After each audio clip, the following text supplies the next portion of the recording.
We go now to the chair of the Homeland Security Committee, Senator Rand Paul, who joins us from Bowling Green, Kentucky. Good morning to you, Senator. Thank you. Thank you for having me. Today is that one-year mark since then candidate Trump was shot at in Butler, Pennsylvania. You have released an accountability report. We've had a look at it, and it details that assets were requested by the Secret Service, including requests made over the phone, and they were denied.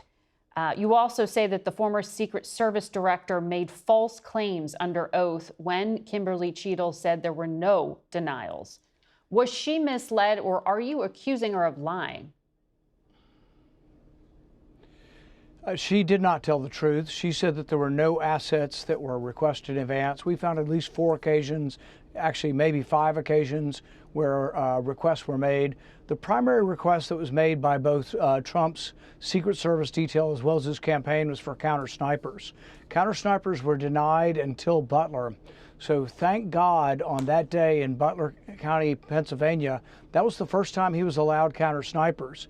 If he had not had counter snipers, that assassin would have popped up again. He did pop up again to continue firing, and that's when he was taken out. But thank God we had the counter snipers there. But why were they denied for months and months? When they finally did ask for them, they mysteriously, magically appeared. They found them where they needed. They just weren't trying hard enough. So it was a cascade of errors. It was just one error after another. When we talked to the people in charge of security, everybody pointed a finger at someone else.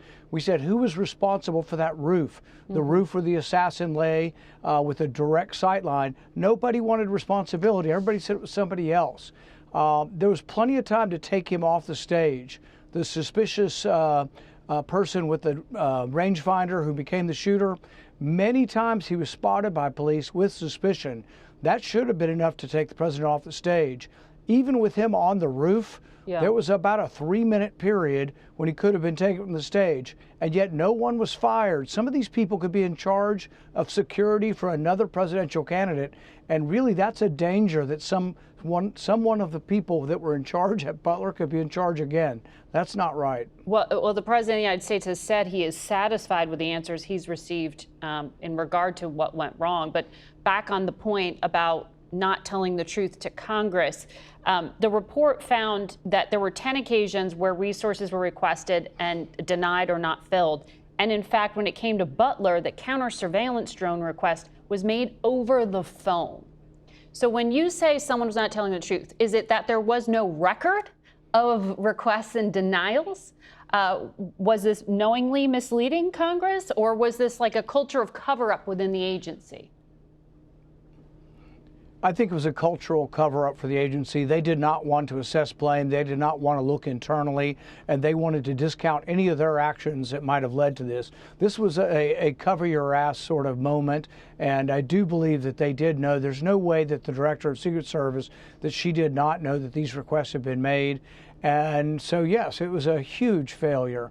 And if you talk to the current head of the Secret Service, who was Trump's lead detail, and Trump has a great deal of confidence in, he'll admit that these failures existed. But even the disciplinary action that they finally took, they only took because I subpoenaed. I wanted to know who was disciplined. We weren't going to release the names, but I wanted to know who was disciplined and what the discipline was. They refused for a year to tell me that.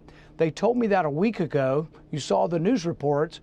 But some of the people were just disciplined 2 weeks ago. So they weren't going to discipline anybody until I subpoenaed and asked them what they had done. But in the end, no one was fired. Yeah. The supervisor who heard about the person on the roof, who did not tell the detail immediately to take the president off the stage, there was a several-minute delay there.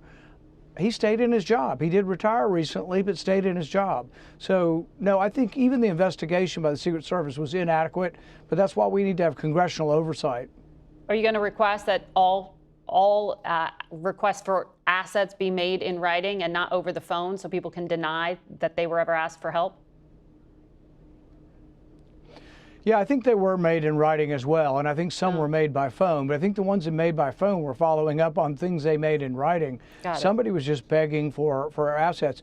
And think about it. President Trump has had extraordinary rallies, no matter what political perspective you come from, he has extraordinary rallies which have extraordinary risk, much greater risk than having 200 people in an auditorium where everybody's thoroughly screened and the location is secure. These things really take a lot of detail, but when we asked the Secret Service who was in charge of that roof, how could you walk through at 3 o'clock in the afternoon and see that roof? Nobody walked through. Nobody was in charge. Everybody said, oh, she was in charge of the roof, or he was in charge of the roof. No one would actually admit to be in charge of security for Butler.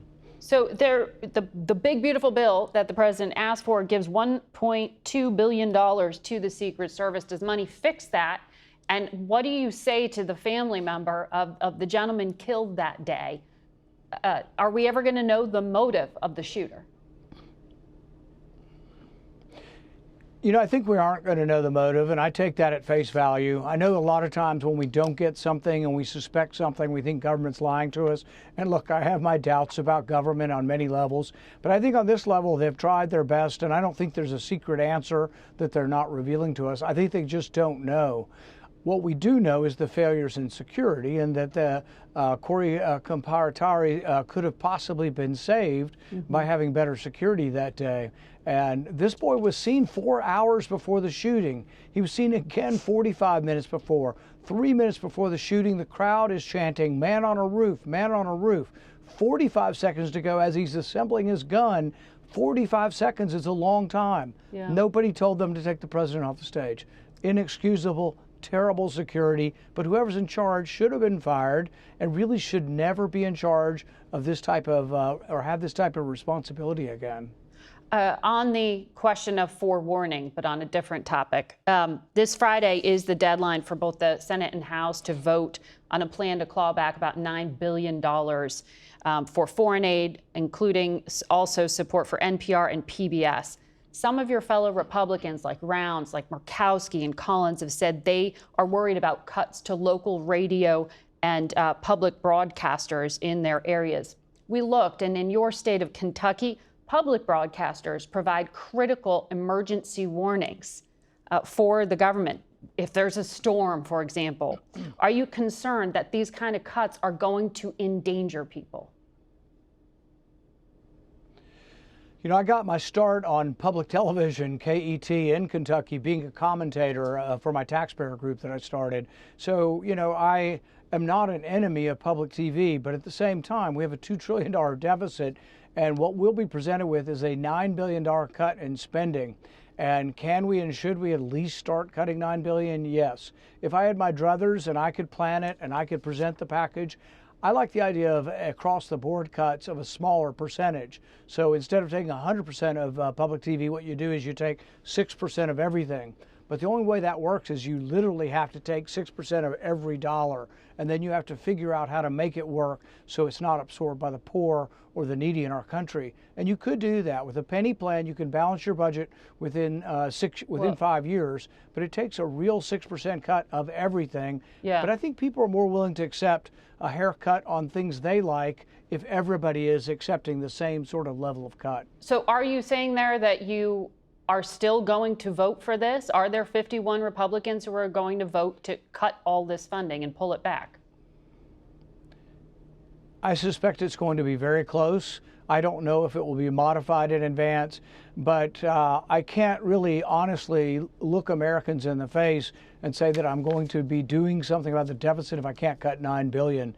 Even though there are people who make arguments for it, and I can make an argument for a different way to cut it, we're going to be presented with a $9 billion cut and a $2.2 trillion deficit. So we have to cut spending. Absolutely have to cut spending. And a record boost to the debt ceiling that just happened in the bill you did not vote for, but Republicans did.